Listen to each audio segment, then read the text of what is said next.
अष्टावक्र ने कहा, वैरी रूप काम को और अनर्थ से भरे अर्थ को त्याग कर और उन दोनों के कारण रूप धर्म को भी छोड़कर तू सबकी उपेक्षा कर। साधारणतः अर्थ और काम को छोड़ने को सभी ने कहा है। अष्टावक्र कहते हैं धर्म को भी छोड़कर। इस बात को ठीक से समझ लेना जरूरी है। धर्म की आत्यंतिक क्रांति धर्म को भी छोड़ने पर ही घटित होती है। धर्म का आत्यंतिक लक्ष्य धर्म से भी मुक्त हो जाना है। अधर्म से अर्थ है जो बुरा है, अकर्तव्य है। धर्म से अर्थ है जो शुभ है, कर्तव्य है। अधर्म से अर्थ है पाप, धर्म से अर्थ है पुण्य। पाप से तो छूटना ही है, अष्टावक्र कहते, पुण्य से भी छूट जाना है। क्योंकि मूलतः पाप और पुण्य अलग अलग नहीं, एक ही सिक्के के दो पहलू। और जो व्यक्ति पुण्य से बंधा है वो पाप से भी बंधा रहेगा। पुण्य करने के लिए भी पाप करने होंगे। बिना पाप किए पुण्य नहीं किए जा सकते। तुम्हें दान देना हो तो धन तो इकट्ठा करोगे ना। धन इकट्ठा करने में पाप होगा, दान देने में पुण्य होगा। लेकिन धन इकट्ठा किए बिना कैसे दान करोगे? ऐसा उल्लेख है कि लाओ त्सु का एक शिष्य न्यायाधीश हो गया था। मुकदमा चला, एक आदमी चोरी में पकड़ा गया। गांव के सबसे बड़े नगर सेठ के घर में उसने डांका डाला था, सेंध लगाई थी। पकड़ गया था रंगे हाथों, इसलिए कुछ उलझन भी न थी। लाओ त्सु के शिष्य न्यायाधीश ने 6 महीने की सजा चोर को दी और 12 महीने की सजा नगर सेठ को थी। नगर सेठ तो हंसने लगा। उसने कहा, ऐसा न्याय कभी सुना है? ये क्या पागलपन है?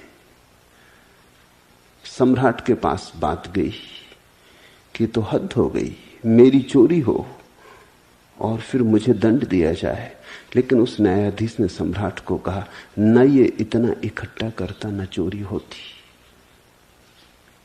चोरी नंबर 2 है, इकट्ठा करना नंबर 1 है।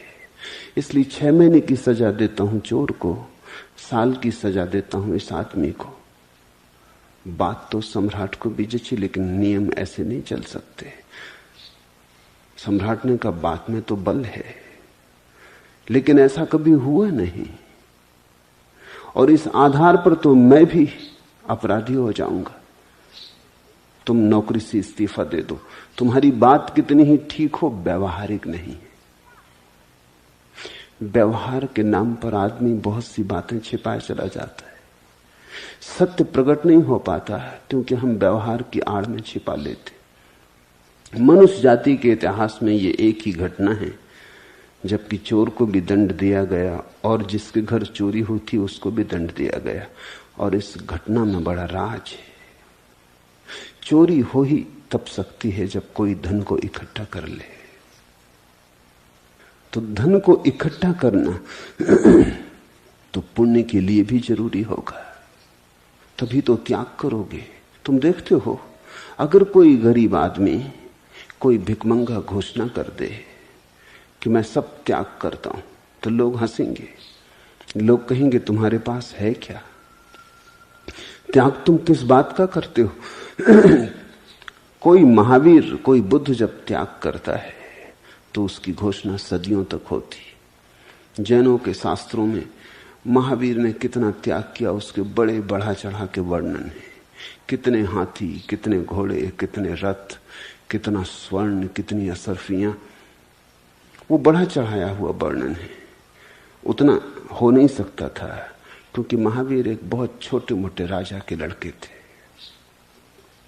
उस राजा की हैसियत राजा जैसी नहीं थी, एक बड़े मालगुजार जैसी थी। एक, आज की भाषा में अगर कहें तो एक तहसील से बड़ा वो राज्य न था, तहसीलदार की हैसियत थी।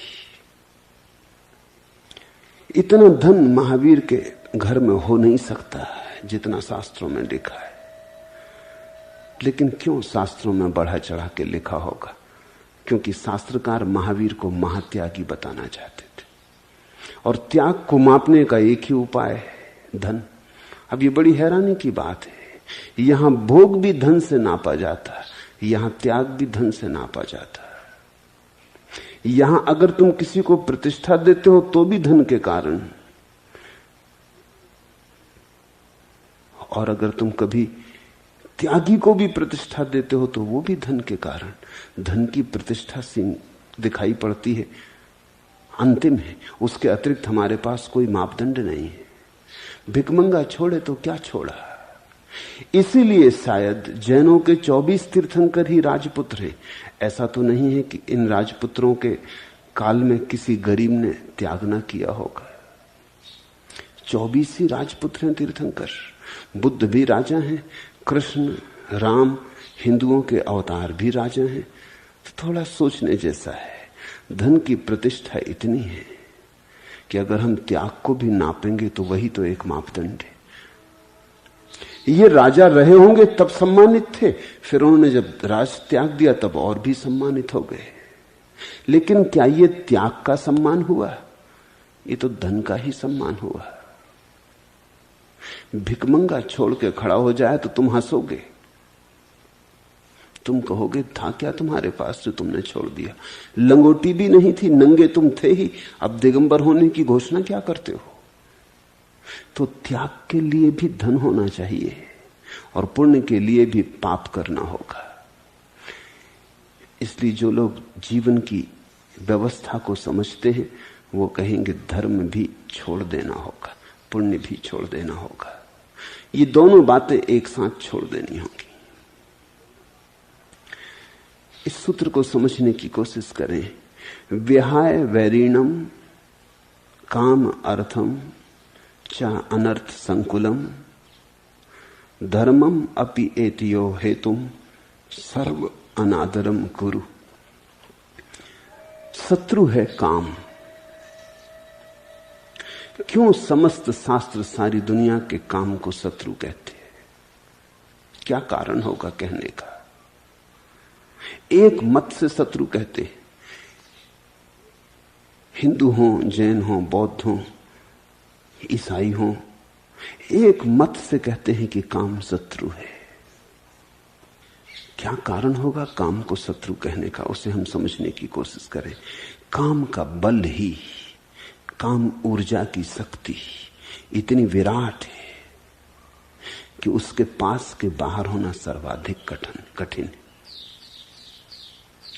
करीब करीब असंभव जैसा है।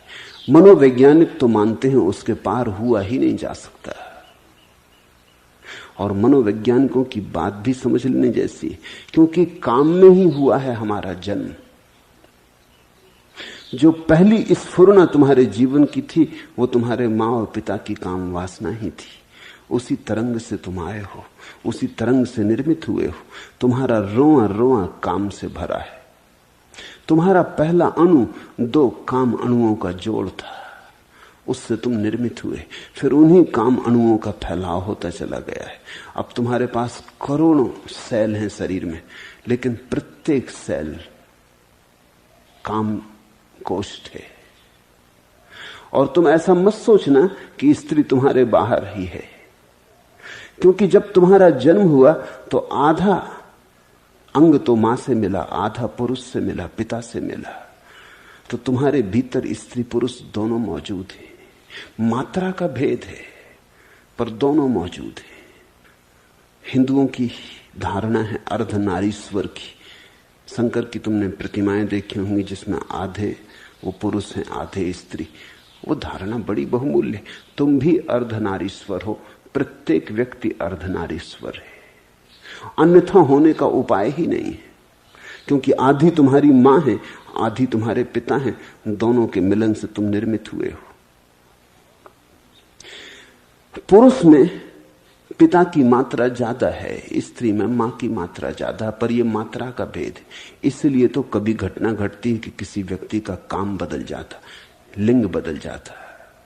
अभी दक्षिण भारत में एक युवती युवक हो गई, कोई 20-22 साल तक युवती थी, अचानक युवक हो गई। पश्चिम में बहुत घटनाएं घटी हैं और अब तो शरीर शास्त्री कहते हैं कि ये हमारे हाथ की बात हो जाएगी। लोग अगर अपना लिंग परिवर्तन करना चाहें तो कर सकेंगे। कोई व्यक्ति ऊब गया पुरुष होने से तो स्त्री हो सकता है, कोई स्त्री ऊब गई पुरुष होने से, स्त्री होने से तो पुरुष हो सकती है। ये तो सिर्फ थोड़े से हार्मोन बदल देने की बात है, मात्रा बदल देने की बात है। तुम्हारे भीतर ऐसा समझो कि अगर तुम पुरुष हो तो 60% पुरुष के जीवाणु हैं, 40% स्त्री के जीवाणु हैं। बस इस अनुपात को बदल दिया जाए तो तुम स्त्री हो जाओगे। तो काम से हुआ है जन्म, दो विपरीत कामों के मिलन पर तुम्हारा जीवन खड़ा है। इसलिए करीब करीब असंभव है, मनोवैज्ञानिक के हिसाब से तो बिल्कुल असंभव है कि व्यक्ति काम वासना के पार हो जाए। धर्म शास्त्र भी यही कहते हैं।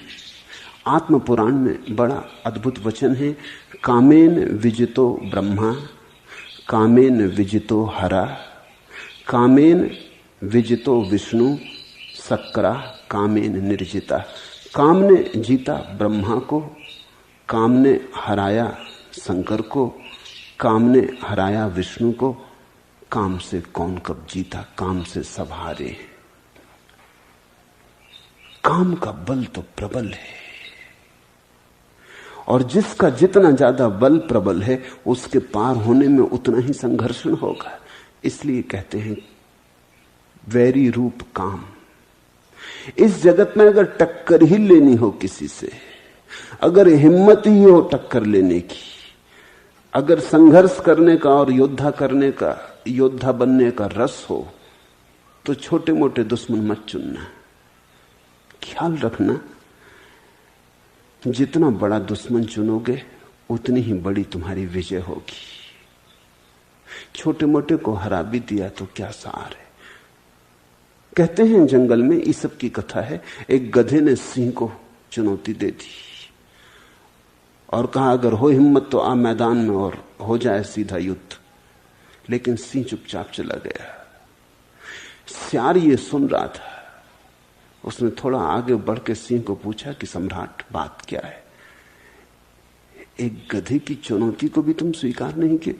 उन्होंने कहा पागल हुआ, अगर उसकी चुनौती में स्वीकार करूं तो पहले तो अफवाह उड़ जाएगी कि सिंह गधे से लड़ा, ये बदनामी होगी। ऐसा कभी हुआ नहीं, ये हमारी कुल वंश परंपरा में नहीं हुआ कि गधे से लड़े। लड़ना है गधे से, गधे को समाप्त कर दे सकते हैं, लड़ना क्या है। अगर गधा हारा तो उसका कोई अपमान नहीं, हम जीते भी तो कोई सम्मान नहीं। लोग कहेंगे क्या जीते, गधे से जीते। और कहीं भूल चूक जीत गया गधा, गधे हैं इनका भरोसा क्या। तो हम सदा के लिए मारे गए। इसलिए मैं चुपचाप चला आया हूं, गधे से झंझट में पड़ना ठीक नहीं। छोटे से अगर तुम उलझोगे, जीते भी तो छोटे से जीते, और काश हार गए तो छोटे से हारे।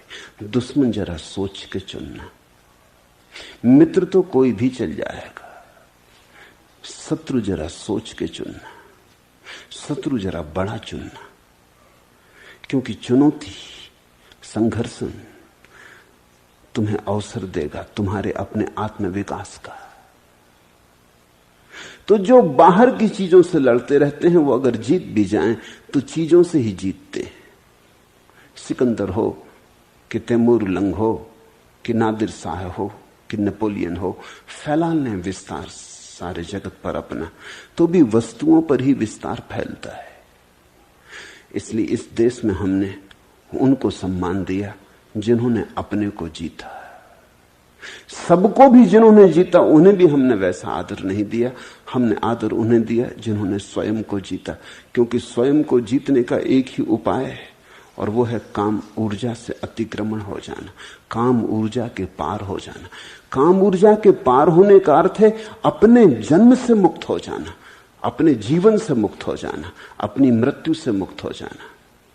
काम ऊर्जा ने तुम्हें जन्म दिया और काम ऊर्जा की उत्फुल्लता ही तुम्हारी जवानी है, तुम्हारा जीवन है। और जब काम की ऊर्जा थक जाएगी और विसर्जित होने लगेगी, वही तुम्हारी मृत्यु होगी। तो तुम्हारे जीवन की सारी कथा प्रथम से लेकर अंत तक काम की कथा है। अगर तुम इस काम के अंतर्गत ही बने रहे तो तुम कभी मालिक की तरह न जिए, एक गुलाम की तरह जिए। स्वयं का मालिक बनना हो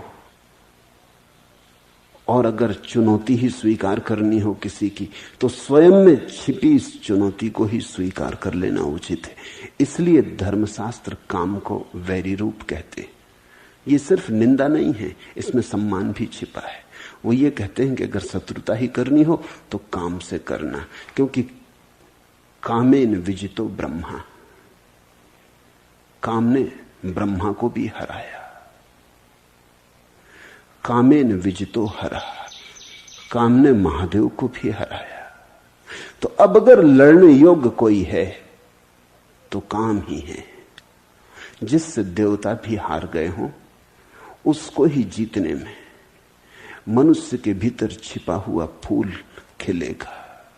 जिससे सब हार गए हों, उसको ही जीतने में तुम्हारे भीतर पहली दफे प्रभु का साम्राज्य निर्मित होगा।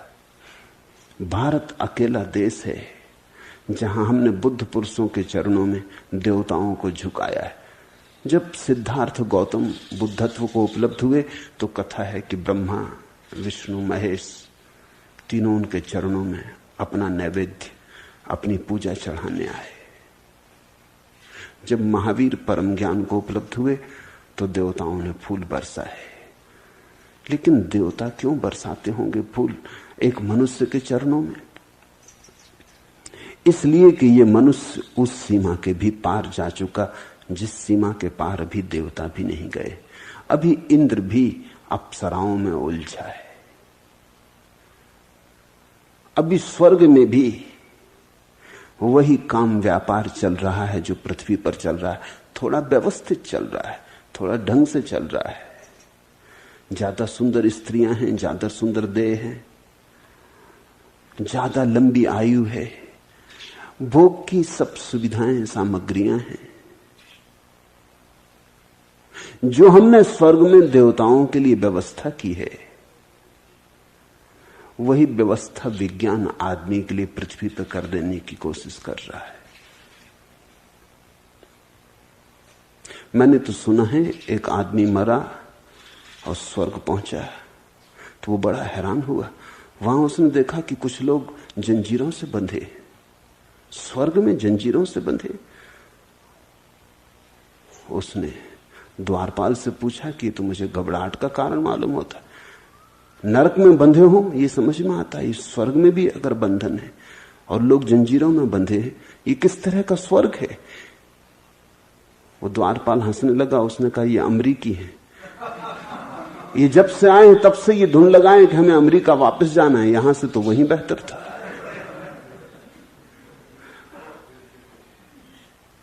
विज्ञान कोशिश कर रहा है कि स्वर्ग को जमीन पर घसीट लाए, लेकिन जमीन पे विज्ञान स्वर्ग ले आए तो भी कोई फर्क नहीं पड़ता। तुम्हारी काम वासना को कितनी ही तृप्ति की सुविधा जुटा दी जाए, तृप्ति नहीं होगी, क्योंकि काम वासना का स्वभाव अतृप्ति है। जो मिल जाता है उससे ही अतृप्ति हो जाती है, जो नहीं मिला उसी में रस होता है। काम के इस स्वभाव को समझो, यही उसका बंधन है, यही उसका वैरी रूप। जो मिल जाता है वही व्यर्थ हो जाता है। जिस स्त्री को तुम चाहते थे मिल गई, जिस पुरुष को तुमने चाहा मिल गया, बस तत्क्षण तुम किसी और की चाह में लग गए। बायरन अंग्रेजी का कवि हुआ। उसका अनेक स्त्रियों से संबंध था, सुंदर पुरुष था, प्रतिभाशाली पुरुष था, और महीने 2 महीने से ज्यादा उसका संबंध नहीं चलता था। लेकिन एक स्त्री ने उसे बिल्कुल मजबूर कर दिया विवाह करने को। उसने कहा विवाह नहीं किया तो हाथ भी नहीं छूऊंगी, और वो दीवाना हो गया उसे अपने करीब लेने को। आखिर विवाह के लिए राजी होना पड़ा। जब वो विवाह हो गया और चर्च से बायरन उतरता था अपनी नई विवाहित पत्नी का हाथ पकड़े हुए, सीढ़ियां पार कर रहा था, ठिठक के खड़ा हो गया। उसने अपनी पत्नी से कहा, आश्चर्य, मैं तेरे लिए दीवाना था, महीनों सोया नहीं, और अभी क्षण भर के लिए तेरा हाथ मेरे हाथ में है, लेकिन तेरा मुझे सुध भूल गई। राह से वो जो स्त्री जा रही, मेरा मन उसके पीछे चला गया। अभी विवाह नहीं हुआ और तलाक शुरू हो गया। जो मिल जाता है उसमें हमारा रस खो जाता है। तुम एक मकान बनाना चाहते थे, बहुत दिन से बना लिया। जब तक नहीं बना था तब तक खूब सपने देखे, खूब सोचा, खूब विचारा, वही धुन थी। फिर मकान बन गया। एक दिन अचानक तुम थके मांदे खड़े हो, कुछ भी तो नहीं मिला। अब तुम और दूसरा मकान बनाने की सोचने लगे। काम की लक्षण यही है कि वो तुम्हें कभी तृप्त न होने देगा। तृप्ति का वहां कोई उपाय नहीं। अतृप्ति की जलती हुई आग ही काम का स्वरूप है। वैरी रूप काम को और अनर्थ से भरे अर्थ को त्याग कर हिंदुओं ने 4 पुरुषार्थ कहे: अर्थ, काम, धर्म, मोक्ष। काम है साधारण आदमी की वासना, और अर्थ है उसे भरने का उपाय। धन की हम आकांक्षा इसलिए करते हैं कि हमारी कोई कामनाएं हैं जिन्हें पूरा बिना धन के न किया जा सकेगा। अगर धन है तो सुंदर स्त्री उपलब्ध हो सकती, निर्धन को तो बचा खुचा जो शेष रह जाता वही उपलब्ध होता। अगर धन है तो तुम जो चाहते हो वो तुम्हारे हाथ में हो सकता है। अगर निर्धन हो तो चाहते रहो, चाहने से कुछ भी नहीं होता। धन चाह को यथार्थ बनने में सहयोगी होता है। इसलिए बहुत मजे की बात है, तुम धनी से ज्यादा अतृप्त आदमी कहीं भी ना पाओगे। निर्धन को तो आशा रहती, धनी की आशा भी मर जाती। निर्धन को आशा रहती आज नहीं कल धन हाथ में होगा तो कर लेंगे जो भी करना है। धन के पीछे दौड़ता रहता है। धनी के पास धन है, जो करना है करने की सुविधा है, लेकिन करने में कुछ अर्थ नहीं मालूम होता। इसलिए धनी व्यक्ति अनिवार्य रूपेण अशांत, अतृप्त हो जाता। तुम गरीब आदमी को पागल होते ना देखोगे, अमीर आदमी को पागल होते देखोगे। अमीर मुल्कों में ज्यादा पागलपन घटता, गरीब मुल्कों में मनोवैज्ञानिक अभी है ही नहीं, अभी मनोविश्लेषक है ही नहीं। बंबई में शायद एकाध कोई या पूना में एकाध मनोविश्लेषक हो, लेकिन ये 60 करोड़ के मुल्क में तुम कहीं मनोविश्लेषक को ना पाओगे, उसकी कोई जरूरत भी नहीं है। लेकिन न्यूयॉर्क में वो फैलता जा रहा है। उसकी संख्या उतनी ही होती जा रही है जितनी कि शरीर के चिकित्सकों की है। संभावना तो यह है कि इस सदी के पूरे होते होते मन के चिकित्सकों की संख्या ज्यादा होगी शरीर के चिकित्सकों से, क्योंकि शरीर के लिए तो सारी सुविधाएं पश्चिम में मिलती जा रही हैं, और जितनी शरीर की सुविधाएं मिलती हैं उतना मन पागल होता जा रहा है। मेरे देखे अगर गरीब आदमी धार्मिक हो तो यह चमत्कार है, और अगर आदमी अमीर हो और धार्मिक ना हो तो यह भी चमत्कार है। गरीब आदमी धार्मिक हो तो अपवाद स्वरूप है, क्योंकि गरीब आदमी को अभी मन से मुक्त होने का मौका कहां मिला। अभी तो मन की पीड़ा भी उसने नहीं जानी, अभी तो आशा टूटी नहीं। इसलिए गरीब आदमी जब कभी धार्मिक हो जाए तो अपवाद स्वरूप है। धार्मिक आदमी अगर अमीर है तो बिल्कुल स्वाभाविक है, ऐसा होना ही चाहिए था। अमीर आदमी को धार्मिक होना ही चाहिए, क्योंकि अब इस जगत में कुछ है, इसकी आशा समाप्त हो गई। उसके पास सब है, कोई एंड्रू कार्नेगी, कोई रॉकफेलर, सब है उनके पास। जो खरीदना हो सब खरीदा जा सकता है, जितनी मात्रा में खरीदना हो खरीदा जा सकता है। जो खरीदा जा सकता है, खरीदने की क्षमता उससे ज्यादा है उनके पास। अब क्या करें? तो अगर धार्मिक आदमी अमीर हो तो साधारण बात है, होना ही चाहिए। गरीब हो तो असाधारण घटना है। और अगर अमीर धार्मिक आदमी न हो तो बड़ी असाधारण घटना है। ऐसा होना नहीं चाहिए। इसके दो ही अर्थ हो सकते हैं, या तो वो बुद्धू है, मूढ़ है, और या फिर अभी ठीक से धनी नहीं हुआ। ठीक से धनी हो और बुद्धि पास हो तो धार्मिक होने के सिवा कोई उपाय नहीं। गरीब आदमी को धार्मिक होना हो तो बड़ी प्रखर प्रतिभा चाहिए। अमीर आदमी को अगर धार्मिक होने से बचना हो तो बड़ी प्रखर मूढ़ता चाहिए। भारत जब धनी था तो धार्मिक था, स्वर्ण युग था भारत का। बुद्ध महावीर के समय में शिखर पर था भारत, दुनिया में सोने की चिड़िया था। सारी दुनिया भारत की तरफ देखती थी, सारा धन जैसे यहां इकट्ठा था। उन घड़ियों में हमने जो शिखर छुए धर्म के, फिर नहीं छू सके हम, फिर सपना हो गया सब।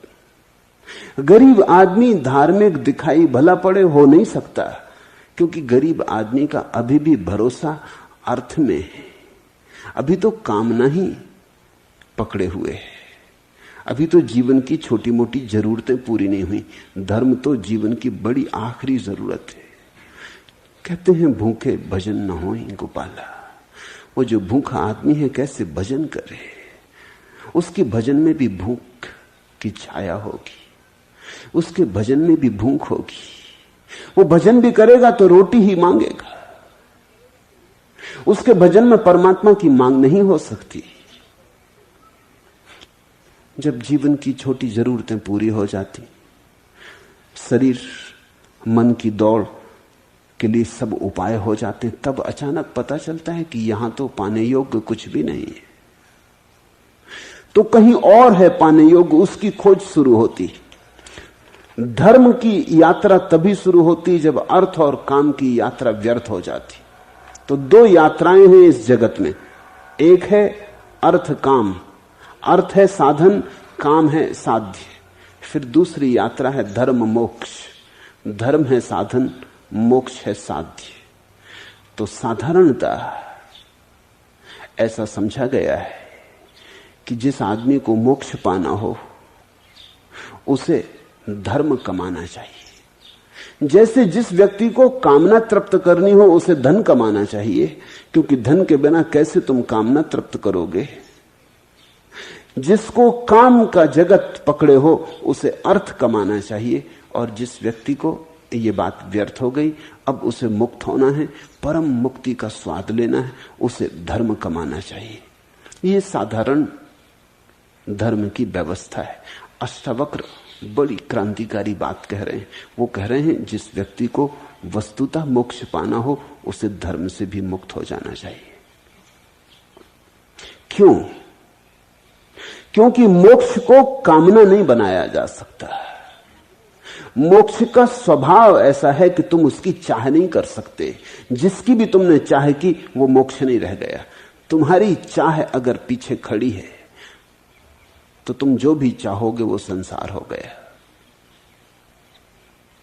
मोक्ष का कोई साधन नहीं है, धर्म भी मोक्ष का साधन नहीं है। ये तो हमारी गणित की दुनिया है। हम कहते हैं यहां काम वासना पूरी करनी है तो धन कमाओ, और अगर मोक्ष पाना है तो धर्म कमाओ। लोग धर्म भी कमाते हैं जैसा धन कमाते। लोग पुण्य को भी तिजोरी में भरते चले जाते हैं जैसे सिक्कों को भरते। जैसे खाते बही बनाते हैं और बैंक बैलेंस रखते, वैसा ही पुण्य का भी हिसाब रखते। परमात्मा के सामने खोल कर रख देंगे अपनी किताब कि ये इतने इतने पुण्य किए थे। इनका बदला चाहिए। साधारण आदमी का तर्क यही है कि जीवन में सब कुछ सौदा है, व्यवसाय है। अष्टावक्र कहते हैं मोक्ष कोई सौदा नहीं, कोई व्यवसाय नहीं, तुम्हारे कुछ करने से न मिलेगा, प्रसाद रूप है। तुम्हारी चाह से नहीं मिलेगा, तुम्हारी चाह के कारण ही तुम चूक रहे हो। मोक्ष तो मिला ही हुआ है, तुम्हारी चाह के कारण तुम नहीं देख पा रहे। चाह ने तुम्हें अंधा किया है। तुम चाहत छोड़ो, तुम चाह छोड़ो, तुम बिना चाह के थोड़ी देर तो रह के देखो, अचानक पाओगे मोक्ष की किरणें तुम्हारे भीतर उतरने लगी। तो मोक्ष कोई साध्य नहीं है जिसका साधन हो सके, मोक्ष स्वभाव है, मोक्ष है ही, हम मोक्ष में ही जी रहे हैं। मैंने सुना है एक मछली बचपन से ही सुनती रही थी सागर की, महासागर की बातें। शास्त्रों में भी मछलियों के महासागर की बातें लिखी हैं। बड़े ज्ञानी थे जो मछलियों में, वो भी महासागर की बातें करते थे। वो मछली बड़ी होने लगी, बड़ी चिंता और विचार में पड़ने लगी कि महासागर है कहां। अब जब मछली सागर में ही पैदा हुई हो तो सागर का पता नहीं चल सकता। सागर में ही बड़ी हुई तो सागर का पता नहीं चल सकता। वो पूछने लगी कि ये महासागर कहां है। लोगों ने कहा हमने सुनी है ज्ञानियों से बातें, सुनी है वार्ता, देखा तो किसी ने भी नहीं। कुछ धन्यभागी मछलियां, कोई बुद्ध महावीर, कोई कृष्ण राम जान लेते होंगे, बाकी साधारण मछलियां हम तो सिर्फ सुन के मानते हैं कि है महासागर कहीं। वो बड़ी चिंता में रहने लगी, उसका जीवन बड़ा विक्षुब्ध हो गया।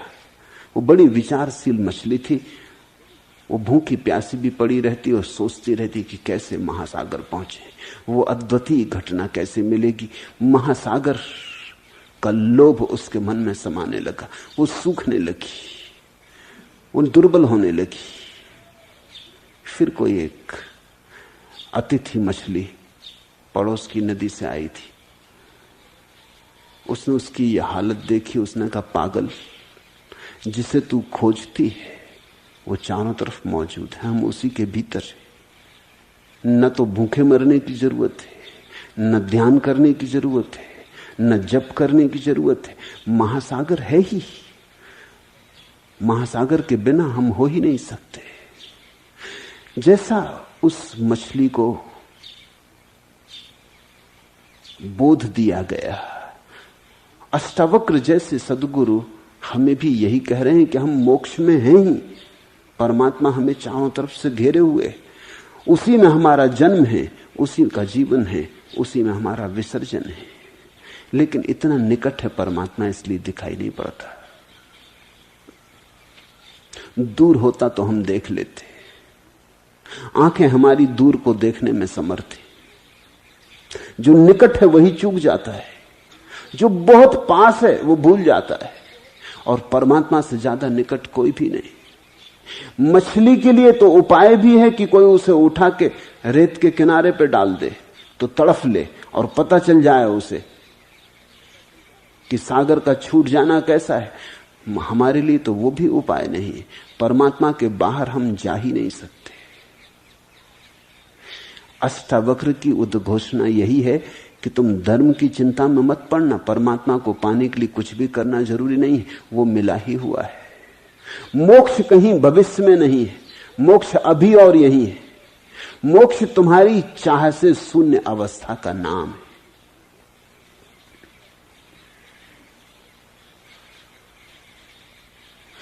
वैरिणम कामम, काम है शत्रु, क्योंकि वो तृप्त न होने देगा। शत्रु तो वही ना जो तृप्त न होने दे। ये शत्रु का अर्थ समझो।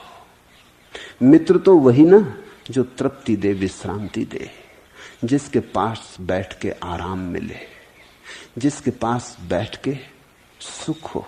मित्र वही जिसके साथ रह के दुखी दुख हो,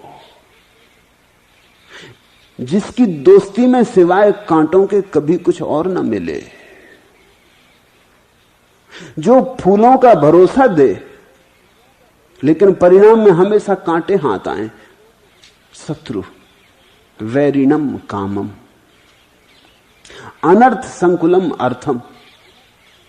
और अष्टावक्र कहते हैं कि जिसको तुम अर्थ कहते हो वो अनर्थ है, जिसको तुम धन कहते हो अर्थ, अर्थशास्त्र, इकोनॉमिक्स, वो अनर्थ का शास्त्र है। दुनिया में जितना अनर्थ हो रहा है वो धन के कारण होता है। इसलिए कुछ दुनिया के विचारक तो इस सीमा तक पहुंच गए कि उन्होंने कहा जब तक दुनिया में धन है तब तक शांति नहीं हो सकती। तुमने 99 के चक्कर की कहानी पढ़ी है ना, वो अनर्थ की घटना है। कहानी सीधी साफ है, सरल है, मनुष्य को ठीक से प्रकट करती। एक सम्राट का एक नौकर था, नाई था उसका, वो उसकी मालिश करता, हजामत बनाता। सम्राट बड़ा हैरान होता था कि वो हमेशा प्रसन्न, बड़ा आनंदित, बड़ा मस्त। उसको 1 रुपया रोज मिलता था, बस 1 रुपया रोज में वो खूब खाता पीता, मित्रों को भी खिलाता पिलाता। सस्ते जमाने की बात होगी। रात जब सोता तो उसके पास 1 पैसा ना होता, वो निश्चिंत सोता। सुबह 1 रुपया फिर उसे मिल जाता मालिश करके। बड़ा खुश था, इतना खुश था कि सम्राट को उससे ईर्ष्या होने लगी। सम्राट भी इतना खुश नहीं था। खुशी कहां, उदासी और चिंताओं के बोझ और पहाड़ उसके सिर पर थे। उसने पूछा नाई से कि तेरी प्रसन्नता का राज क्या है? उसने कहा मैं तो कुछ जानता नहीं, मैं कोई बड़ा बुद्धिमान नहीं, लेकिन जैसे आप मुझे प्रसन्न देख के चकित होते हैं, मैं आपको देख के चकित होता हूं कि आपके दुखी होने का कारण क्या है। मेरे पास तो कुछ भी नहीं और मैं सुखी हूं, आपके पास सब है और आप सुखी नहीं। आप मुझे ज्यादा हैरानी में डाल देते हैं। मैं तो प्रसन्न हूं क्योंकि प्रसन्न होना स्वाभाविक है, और होने को है ही क्या। वजीर से पूछा सम्राट ने एक दिन कि इसका राज खोजना पड़ेगा। ये नाई इतना प्रसन्न है कि मेरे मन में ईर्ष्या की आग जलती कि इससे तो बेहतर नाई होते। ये सम्राट होके क्यों फंस गए? न रात नींद आती, न दिन चैन है, रोज चिंताएं बढ़ती ही चली जाती। घटना तो दूर, एक समस्या हल करो 10 खड़ी हो जाती, तो नाई ही हो जाते। वजीर ने कहा आप घबराएं मत, मैं उस नाई को दुरुस्त किए देता हूं। वजीर तो गणित में कुशल था। उसने सम्राट ने कहा क्या करोगे? उसने कहा कुछ नहीं, आप 1-2-4 दिन में देखेंगे। वो एक 99 रुपए एक थैली में रख के रात नाई के घर में फेंक आया। जब सुबह नाई उठा उसने 99 गिने, बस वो चिंतित हो गया। उसने कहा बस 1 रुपया आज मिल जाए तो आज उपवास ही रखेंगे, 100 पूरे कर लेंगे। बस उपद्रव शुरू हो गया। कभी उसने इकट्ठा करने का सोचा न था, इकट्ठा करने की सुविधा भी न थी। 1 रुपया मिलता था वो पर्याप्त था जरूरतों के लिए। कल की उसने कभी चिंतना ही न की थी, कल उसके मन में कभी छाया ही न डाला था, वो आज में ही जिया था। आज पहली दफा कल उठा। 99 पास में थे, 100 करने में देर ही क्या थी। सिर्फ एक दिन तकलीफ उठानी थी कि 100 हो जाएंगे। उसने दूसरे दिन उपवास कर दिया। लेकिन जब दूसरे दिन वो आया सम्राट के पैर दामने, तो वो मस्ती न थी, उदास था, चिंता में पड़ा था। कोई गणित चल रहा था। सम्राट ने पूछा आज बड़े चिंतित मालूम होते हो, मामला क्या है? उन्होंने कहा नहीं हुजूर कुछ भी नहीं, कुछ नहीं, सब ठीक है। मगर आज बात में वो सुगंध ना थी जो सदा होती थी। सब ठीक है, ऐसे ही कह रहा था जैसा सभी कहते हैं सब ठीक है। जब पहले कहता था तो सब ठीक था ही, आज औपचारिक कह रहा था। सम्राट ने कहा नहीं मैं ना मानूंगा, तुम उदास दिखते हो, तुम्हारी आंख में रौनक नहीं, तुम रात सोए ठीक से? उसने कहा आप पूछते तो आपसे झूठ कैसे बोलूं, रात नहीं सो पाया।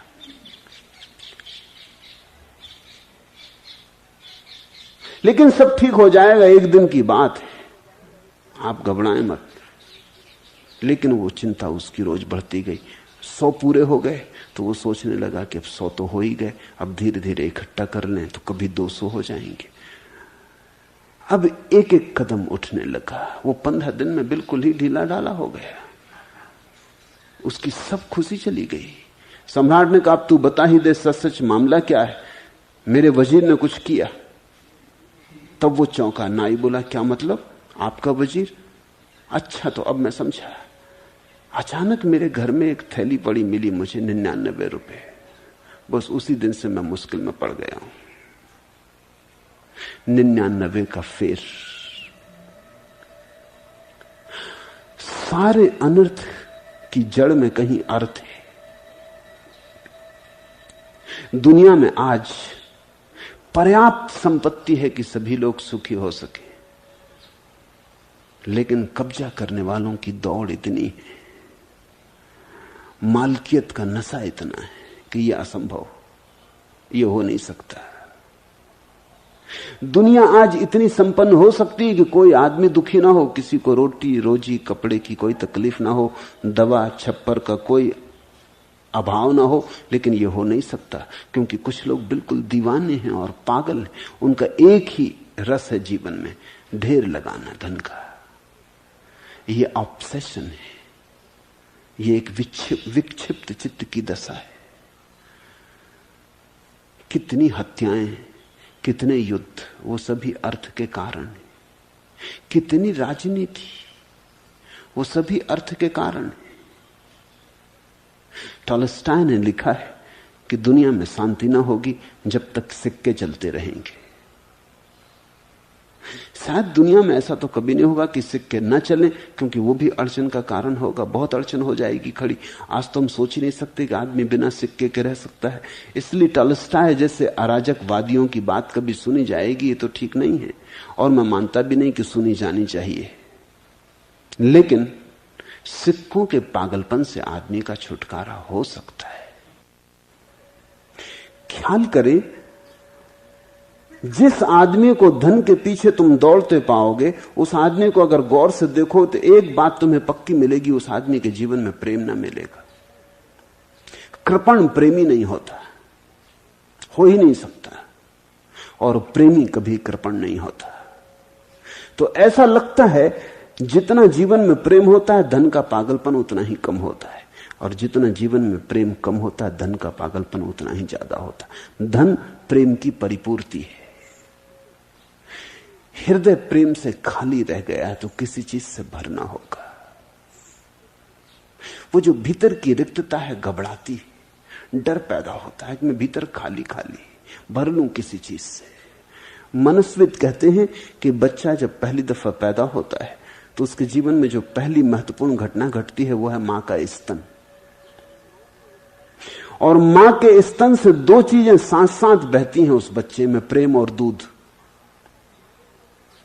अगर मां बच्चे को प्रेम करती है तो बच्चा कभी बहुत फिक्र नहीं करता कि ज्यादा दूध पी ले। सच तो यह है कि मां बच्चे को प्रेम करती तो बच्चे को बहुत फुसलाना पड़ता है, समझाना पड़ता, तब वो दूध पीता है। वो फिक्र ही नहीं करता दूध वगैरह पीने की।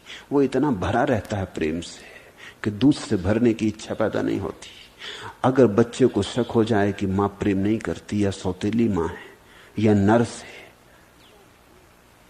या मां की उपेक्षा है, चाहती नहीं थी, बच्चा जबरदस्ती पैदा हो गया है, बर्थ कंट्रोल की टिकिया शायद काम नहीं कर सकी इसलिए पैदा हो गया है, एक तिरस्कार है, तो बच्चा जल्दी ही समझ जाता है। फिर वो बहुत दूध पीने लगता है, क्योंकि घड़ी भर बाद दूध मिलेगा या नहीं इसका भरोसा नहीं, कल की चिंता पकड़ लेती। तो मां के स्तन से लगा ही रहता है, और जितना वो ज्यादा पीता उतना मां हटाती उसको कि हो गया बहुत। जितना मां कहती हो गया बहुत, हटो, उतना ही उसको घबराहट पैदा होती भविष्य की। इकट्ठा कर लूं, दूध को इकट्ठा कर लूं, जितना हो सके इकट्ठा कर लूं। तुमने देखा गरीब बच्चों के पेट बड़े मिलेंगे, अमीर घर के बच्चों के पेट बड़े नहीं मिलेंगे। गरीब बच्चों के शरीर तो दुबले हो जाएंगे, पेट खूब बड़ा हो जाएगा। ये सबूत है कि बच्चा डरा है, कल रोटी मिलेगी या नहीं इसका कुछ पक्का नहीं है। फिर यही भय पूरे जीवन पे फैल जाता है। धन यानी रोटी, धन यानी दूध, धन यानी कल का भरोसा, धन यानी कल की सुरक्षा। आदमी बैंक में बैलेंस रखता है, इंश्योरेंस करवाता है, वो कल का इंतजाम कर रहा है। वो ये कह रहा है कल की फिक्र नहीं रहेगी, कल बूढ़े हो जाएं, बीमार हो जाएं, कोई फिक्र नहीं, पैसा पास में तो सब सुरक्षा है। वो कहता है प्रेम ना भी हो तो चलेगा, पैसा तो होना ही चाहिए। प्रेम को क्या खाओगे पियोगे क्या करोगे? फिर वो कहता है कि पैसा होगा तो प्रेम तो बहुत मिल जाएगा। जिसको पैसे का पागलपन होता है वो सोचता है हर चीज पैसे से खरीदी जा सकती। नहीं, जीवन में कुछ महत्वपूर्ण चीजें हैं जो पैसे से नहीं खरीदी जा सकती। सच तो यह है जो भी महत्वपूर्ण है वो पैसे से नहीं खरीदा जा सकता, न प्रेम, न प्रार्थना, न परमात्मा। जीवन में जो क्षुद्र है और व्यर्थ है वही पैसे से खरीदा जा सकता है। पैसा स्वयं क्षुद्र है, क्षुद्र से क्षुद्र ही मिल सकता है।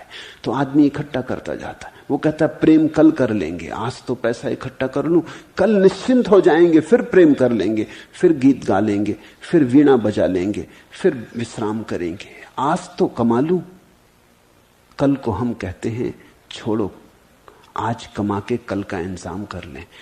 कल भी आज की तरह आएगा, फिर भी तुम यही करते रहोगे कि कल के लिए कमा लें, कल के लिए कमा लें। एक दिन मौत आ जाती है और कल कभी नहीं आता। धन का ढेर लग जाता है और तुम नंगे भिखारी हो जाते हो। धन का ढेर बाहर लग जाता है, भीतर निर्धनता गहरी हो जाती, भीतर घाव ही घाव हो जाते। धीरे धीरे तुम प्रेम करना भूल ही जाते हो। धन अर्थ अनर्थ है, इसे पहचानना। मैं तुमसे ये नहीं कह रहा हूं कि धन को छोड़ के भाग जाओ, मैं तुमसे सिर्फ इतना कह रहा हूं कि जाग जाओ। धन का उपयोग है, मैं कोई अराजकवादी नहीं हूं और न धन विरोधी हूं। धन का उपयोग है, धन की वाह उपयोगिता है, लेकिन धन से अपने को भरने की चेष्टा मत करना, वो नहीं हो सकता, वो असंभव है। असंभव को करोगे तो जीवन नष्ट हो जाएगा, अनर्थ हो जाएगा। धन से कुछ चीजें मिलती हैं, जरूर मिलती हैं, और उन चीजों का मूल्य भी है, लेकिन उन चीजों से कोई तृप्ति नहीं मिलती। जीसस का वचन है, man can not live by bread alone. आदमी अकेली रोटी से नहीं जी सकता। दूसरा वचन भी जोड़ा जा सकता है कि आदमी बिना रोटी के भी नहीं जी सकता, वो भी सच है। रोटी चाहिए, लेकिन रोटी पर्याप्त नहीं है, रोटी से कुछ ज्यादा चाहिए। जिस दिन तुमने समझा कि धन पर्याप्त है, उस दिन अनर्थ हुआ। जब तक तुमने समझा कि धन की उपयोगिता है एक सीमा तक, और तुम सीमा के भीतर सजग रहे, फिर कोई हर्ज नहीं है। तो तुमने धन का उपयोग किया और धन ने तुम्हारा उपयोग नहीं किया। तुम मालिक रहे और धन मालिक ना हुआ। संक्षिप्त में कहें तो ऐसा कह सकते हैं, जब अर्थ तुम्हारा मालिक हो जाए तो अनर्थ हो गया। जब अर्थ के तुम मालिक होते हो तब अर्थ, अन्यथा अनर्थ। और इन सब के भीतर ये सूत्र बड़ा क्रांतिकारी, और इन सब के भीतर सबका मूल रूप कारण, सारे अनर्थ, काम और धन की दौड़ के पीछे जो मूल कारण है वो धर्म है। ये तुम चौंकोगे सुन के, क्योंकि तुमने सदा यही सुना है कि धर्म तो त्राण है, कि धर्म तो नाव है जिसमें बैठ के हम उस पार उतर जाएंगे। और अष्टावक्र कहते हैं इन दोनों का कारण रूप धर्म, इस सारे उपद्रव का कारण धर्म है। क्यों? धर्म का अर्थ है कि मोक्ष पाना है। धर्म का अर्थ है कि मोक्ष पाने के लिए कुछ करना है। ये मूल कारण है उपद्रव का। तृप्ति के लिए कुछ करना है, फिर उसी से अर्थ भी पैदा होता है, उसी से काम भी पैदा होता है। मोक्ष की उद्घोषणा यह है कि कुछ करना नहीं है, तुम मुक्त पैदा हुए हो। इस क्षण, अभी और यहीं मोक्ष तुम्हारा स्वभाव है, तुम्हारी उद्घोषणा की भर बात है। तुम जब चाहो घोषणा कर दो और उसी क्षण से आनंद की वर्षा हो जाएगी। समझने की कोशिश करो। साधारणता हम चीजों को हमेशा दो में बांट देते हैं, साधन और साध्य। साध्य होता है भविष्य में, साधन होता है अभी। मोक्ष के संबंध में या परमात्मा के संबंध में बात उल्टी है। मोक्ष अभी है, यही है, किसी साधन की कोई जरूरत नहीं है। सिर्फ जागना है, सिर्फ आंख खोल के देखना है। सूरज निकला हुआ है, रात कहीं भी नहीं, तुमने पलक बंद करके बैठे हो इसलिए अंधेरा मालूम हो रहा है। किसी साधन की कोई भी जरूरत नहीं है, क्योंकि साधन का तो मतलब यह होगा कि आज तैयारी करेंगे तब कल मिलेगा। ये तो फिर वही दौड़ शुरू हो गई, आज धन कमाएंगे तो कल धनी होंगे, आज स्त्री खोजेंगे तो कल मिलेगी। ये तो फिर परमात्मा के नाम पर भी वही दौड़ शुरू हो गई। नहीं, परमात्मा आज है, संसार कल है और परमात्मा आज है। संसार में सदा दौड़ है और परमात्मा सदा मंजिल है। संसार मार्ग है और परमात्मा लक्ष्य है।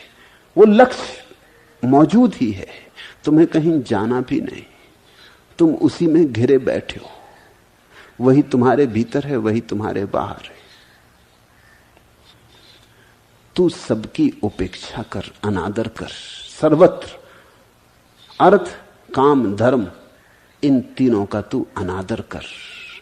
तेरे मन से साधन मात्र अनादृत हो जाए, ये तीनों साधन हैं, इन तीनों का अनादर हो जाए तो जो शेष रह जाएगा वही मोक्ष है।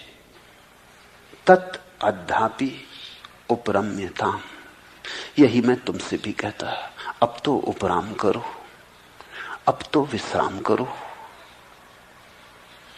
अब तो बैठो और देखो, अब तो साक्षी बनो। कर्ता बने बहुत, भोक्ता बने बहुत, अच्छे भी किए कर्म, बुरे भी किए, हो चुका बहुत। अब जरा साक्षी बनो, और जो तुम्हें न कर्ता बन के मिला न भोक्ता बन के मिला वही बरस उठेगा प्रसाद की भांति साक्षी में। साक्षी में मिलता है परमात्मा, साक्षी में मिलता है सत्य, क्योंकि साक्षी सत्य है। हरि ओम तत्सत। आज इतना है।